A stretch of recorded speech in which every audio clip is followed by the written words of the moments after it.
Good afternoon, everybody. Nice to see you again.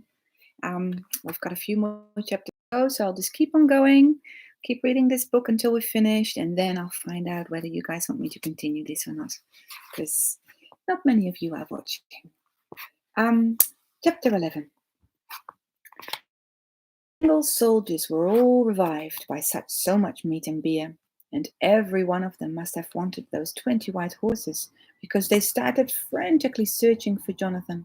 They foraged about from morning to night, searching every house and every corner in the valley. Jonathan had to stay in his hideout until he was almost suffocated. Vader and Kader rode around everywhere, reading out the proclamation about my brother, and I too took the opportunity of hearing about Tengil's enemy, Jonathan Lionheart, who has illegally surmounted the wall and whose whereabouts in Wildrose Valley were still unknown. They described him. A remarkably handsome youth with fair hair, dark blue eyes, and slim of figure, they said, and that was how Jossie had described him, I'm sure. And again, I heard about the death penalty for sheltering Lionheart and the reward for the person who betrayed him. While Vader and Kader were riding around trumpeting out all of this, people were coming to Matthias's house to say farewell to Jonathan, to thank him for everything he had done for them, which was probably a lot more than I even knew about. We'll never forget you, they said with tears in their eyes. And they brought bread with them, and they gave it to him, although they had hardly anything to eat for themselves. You'll need it, because it's a difficult and dangerous journey you're undertaking, they said. And then they hurried away to listen to Vader and Kader once again, just for the fun of it. Soldiers came to Matthias's house too. I was sitting terrified on a chair in the kitchen as they came in, not daring to move, but Matthias was bold. "What are you looking for?" he said. I don't believe that Lionheart youths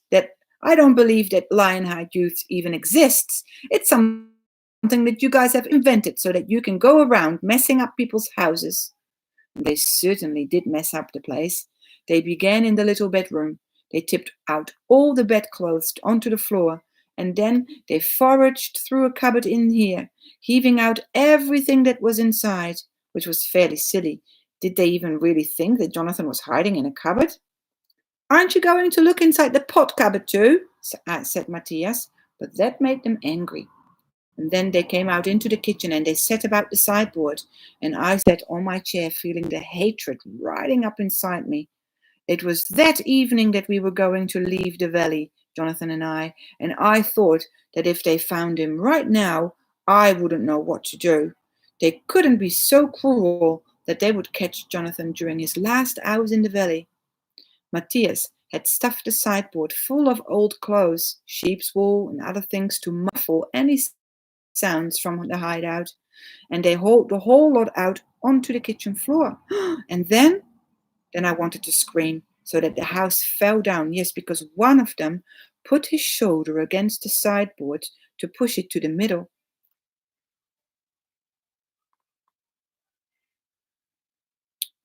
No sound came out of me. I sat paralyzed on my chair, and I just hated him. Everything about him. His rough hands, his thick neck, that wart on his forehead. I hated him because I knew he was now going to see the shutter leading into the hideout, and that would be the end of Jonathan. But a cry came from Matthias. Hey, hello, Ava. Hello, Kira. Nice to see you guys. "Look, fire!" he shouted. "Has Tangled ordered you to set fire to our houses too?" I don't know how it had happened, but it was true. The sheep's wool on the floor was burning briskly, and the soldiers had to hurry to put it out. They jumped and stamped and cursed and swore, and finally they tipped the water butt over it all, so the fire was out almost before it had started. But Matthias grumbled all the same and was angry with them. "Have you no sense at all?" he said. "Can you throw wool down like that next to a fire where there are flames and sparks?"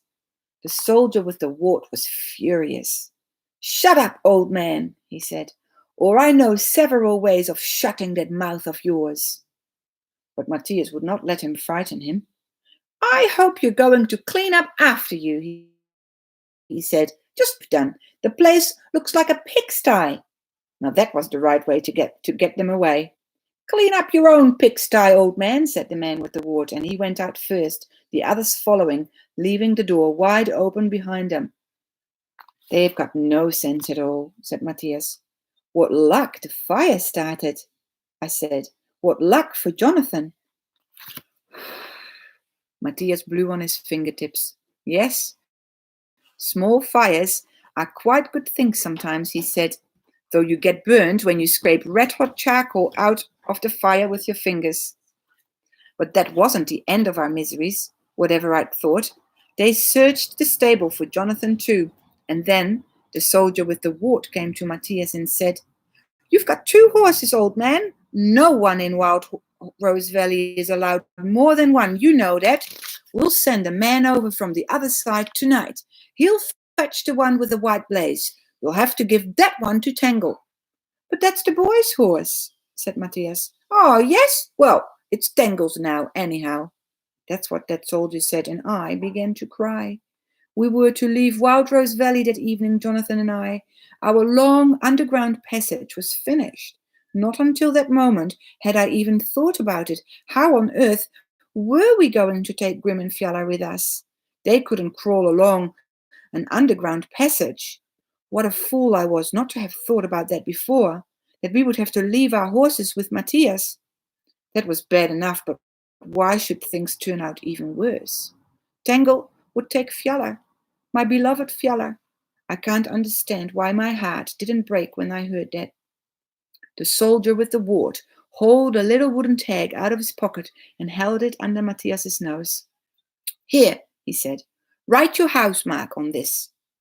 "Why should I do that?" said Matthias. "Well, that means it will be a pleasure for you to give a horse to Tangle. But I don't feel any pleasure." And then the soldier drew his sword.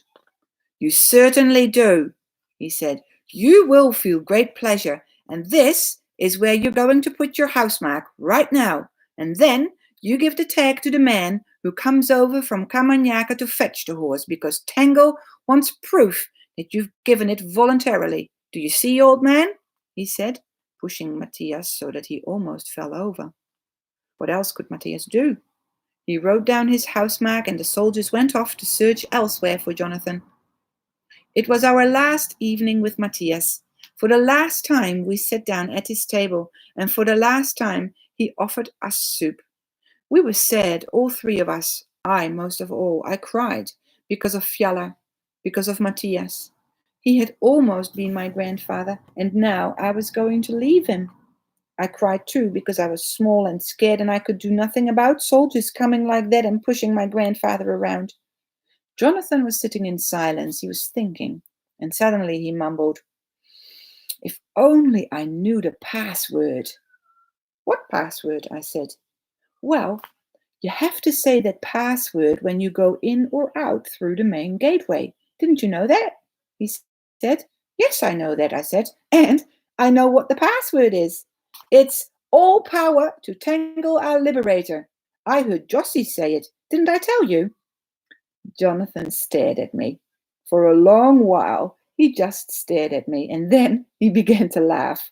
"Oh, Rusky, I do like you," he said. "Did you know that?"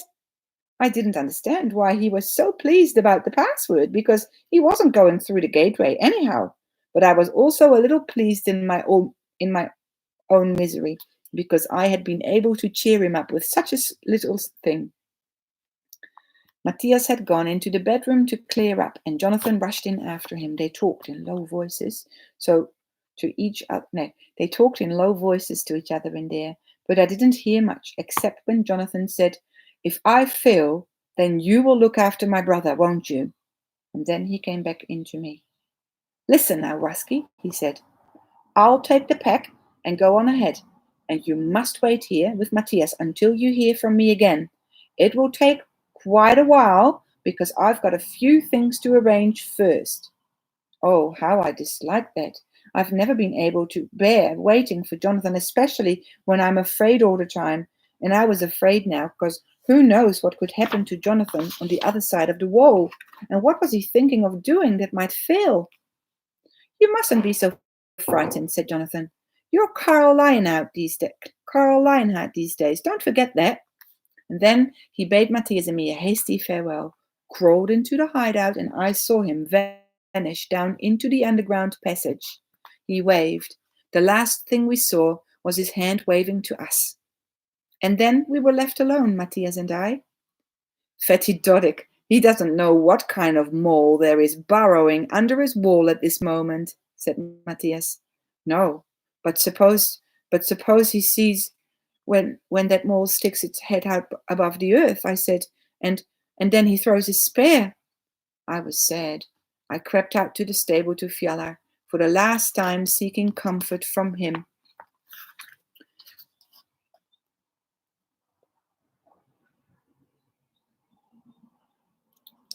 But he couldn't comfort me because I knew that after this evening I would never see him again.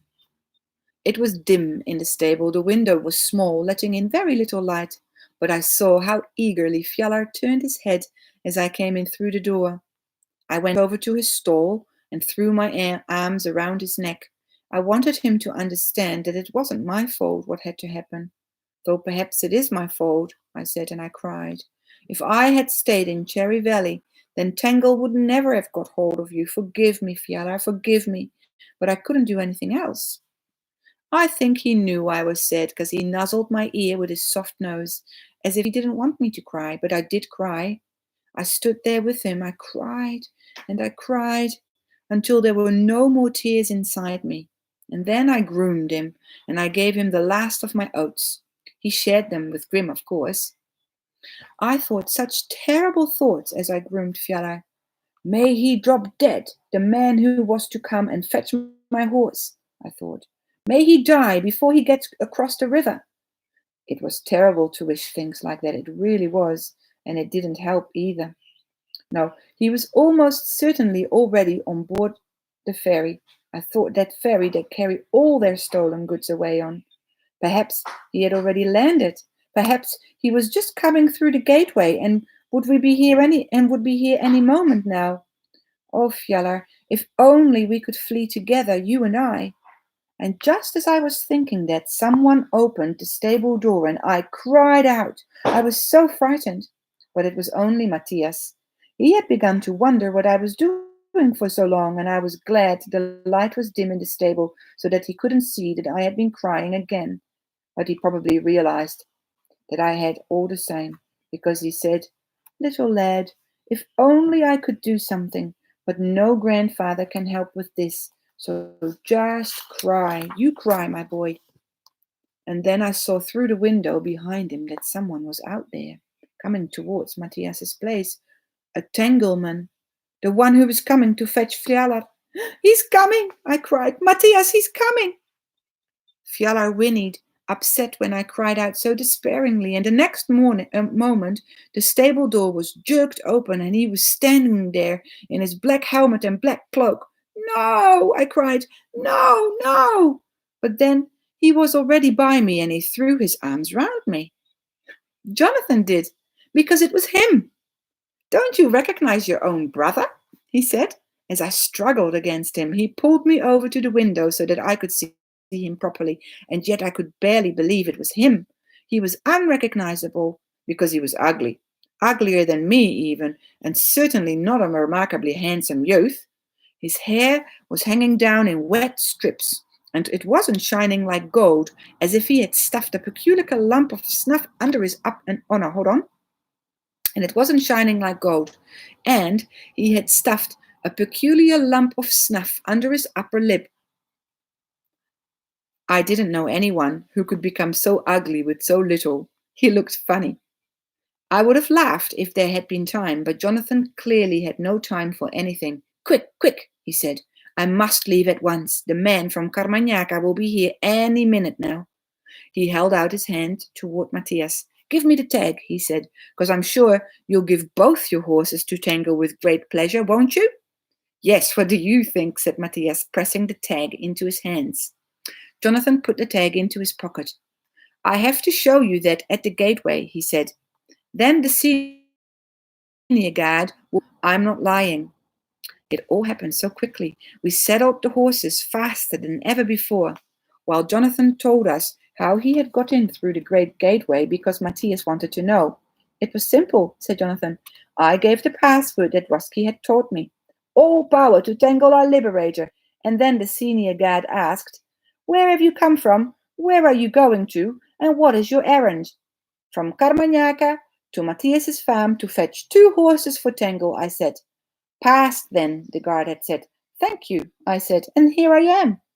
But I must get back through the gate before the next Tangleman comes and wants to get in. Otherwise, things can be very difficult. We got the horses out of the stable faster than I can say, and Jonathan swung himself up into Grim's saddle, holding Fjalar by the reins beside him. Look after yourself, Matthias, he said, until we meet again. Then he trotted away with the 2 horses just like that. But what about me then? I asked. What shall I do? I shouted. Jonathan waved at me. Matthias will tell you, he said. And there I stood, staring after him, feeling stupid. But Matthias explained. You must see that you couldn't get through that gateway, he said. You'll have to crawl along the passage as soon as it's dark. Then Jonathan will be on the other side waiting for you. Are you certain? I said. Something might happen to him the last minute. Matthias sighed. Nothing's certain in a world where there is a tangle, he said. But if it goes wrong, then you'll have to come back and stay with me. I tried to think what it would be like. First crawling along the passage all by myself. That alone was horrible. And then coming out into the forest on the other side of the wall. Here is a picture of how Jonathan came to fetch the 2 horses, wearing his Tangle outfit, and waiting, and at last realizing that it had all gone wrong. Then I would have to crawl back again and live without Jonathan. We were standing outside the now empty stable, and suddenly I thought about something else too. What will happen to you, Matthias, when he comes, that man from Carmanyaca, and there's no horse in the stable? Well, there will be a horse, said Matthias, because I am just off to fetch my own. I have been keeping it at the neighboring farm, while Grim has been in my stable. But he will take your horse instead, I said. He'd better try, said Matthias. Matthias fetched his own horse back just in time, because soon afterwards the man who had come to fetch Fjalar did indeed appear. At first he shouted and he raged and he scolded like all other Tanglemen, because there was only 1 horse in the stable and because Matthias wouldn't hand it over. Don't try that one on me, said Matthias. We're allowed 1 horse, you know that, and you've already taken away the other one and had my housemark for it. I can't help that you've made a muddle of it all, so that one fathead doesn't know what the other one's doing. Some Tanglemen were angry when Matthias would turn haughty on them like that, but some became humble and meek, and the man who had to come and fetch Fjalar gave in at once. Well, there must have been some mistake, he said, and he slouched off towards the path like a dog with its tail between its legs. Matthias, are you never afraid? I asked, when he was out of sight. Yes, of course I'm afraid, said Matthias. Feel my heart thumping. He went on, taking my hand and laying it on its chest. We're all afraid, he said, but sometimes you just can't let it show. Then the evening came, and darkness, so it was time for me to leave Wild Rose Valley and Matthias. Goodbye, little lad, said Matthias. Don't forget your grandfather. No, never, I said. I will never forget you. And then I was alone in the underground passage. I crawled along the dark tunnel, and I talked to myself all the way to keep myself calm and not to be too frightened. No, no, it doesn't matter at all that it's pitch dark. No, of course you won't suffocate, little Carl. Yes, a little earth is running down your neck, but that doesn't mean that the whole passage is going to collapse, you stupid. No, Doddick can't see you when you come up. He's not a cat that can see in the dark, is he? Yes, of course Jonathan will be there waiting for you. He is there. Do you hear what I'm saying? He is. He is. He is.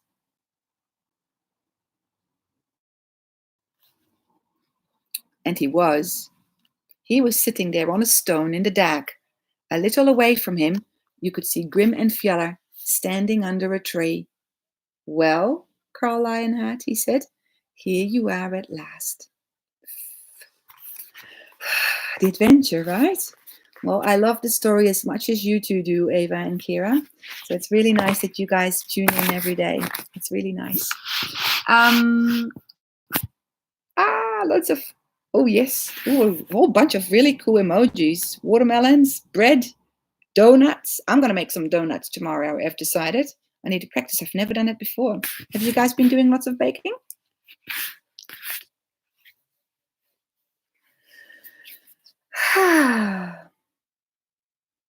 Well, I'm just going to go and finish this live stream now. And I'll see you guys tomorrow at 5 for chapter 2. Oh, you have been baking. Good. I want to see some pictures. Send me some pictures of all your delicious baking so that you can inspire me. It's time for me to bake some new things. Those cookies, by the way, remember that I burnt those cookies? They weren't so bad after all. They're nice and crunchy. But they should be chewy, really. So anyway, I'll give you guys that recipe so you guys can try it.